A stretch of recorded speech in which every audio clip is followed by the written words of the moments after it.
स्वातंत्र्यदिनी धुळे सुरत राष्ट्रीय महामार्गावर रास्ता रोको आंदोलन। दोन्ही बाजूला वाहनांच्या रांगा, आंदोलकांनी व्यक्त केला संताप।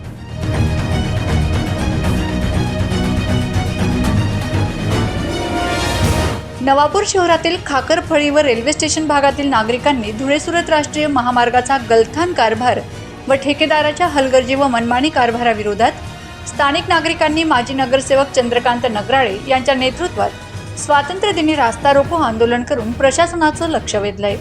या आंदोलनात महिलांची संख्या मोठी दिसून आली।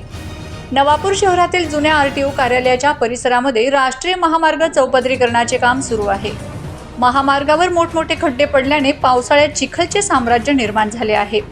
या मार्गावरून खाकरफळी व रेल्वे स्टेशन परिसरातील नागरिकांना मार्गस्थ होण्यासाठी तारेवरची कसरत करावी लागते। या ठिकाणी नागरिकांना योग्य सुविधा न देता ठेकेदार मनमानी पद्धतीने कारभार करत असल्याचा आरोप करत स्थानिक नागरिकांनी महामार्गावर बसून रास्ता रोको आंदोलन केलंय। साधारणतः काही काळ या ठिकाणी आंदोलन सुरू राहिल्याने राष्ट्रीय महामार्गावर दोन्ही बाजूला वाहनांच्या रांगा लागल्यात। त्यानंतर नवापूर पोलीस ठाण्यातील सहाय्यक पोलीस निरीक्षक नरेंद्र साबळे यांचे पथक घटनास्थळी आल्यानंतर आंदोलन थांबविण्यात आले।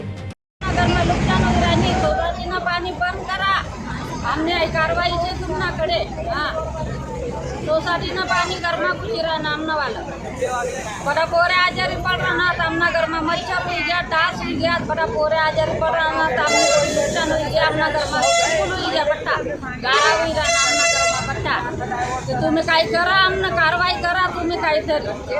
आंदोलन स्थगित केलेलं आहे। याच्या पुढे आमचं आंदोलन असं सुरू राहणार आहे। तात्पुरतं त्यांच्या विनंतीला मान देऊन आम्ही 10 मिनिटं तात्पुरत्या स्वरूपात आंदोलन स्थगित केलेलं आहे। जय हिंद, जय भारत, जय भीम। आंदोलकांच्या मागण्यांचा योग्य तो विचार केला जाईल असे आश्वासन मुख्य अधिकारी स्वप्नील मुदलवाडकर व तहसीलदार दत्तात्रय जाधव यांनी दिल्यानंतर सदर रास्ता रोको स्थगित करण्यात आला आहे। नवापूर शहरातील या भागातील नागरिकांच्या मागण्या मान्य न झाल्यास भविष्यात तीव्र स्वरूपाच्या आंदोलनाचा इशारा आंदोलकांनी दिलाय। Bureau report, Navapur express news, Navapur.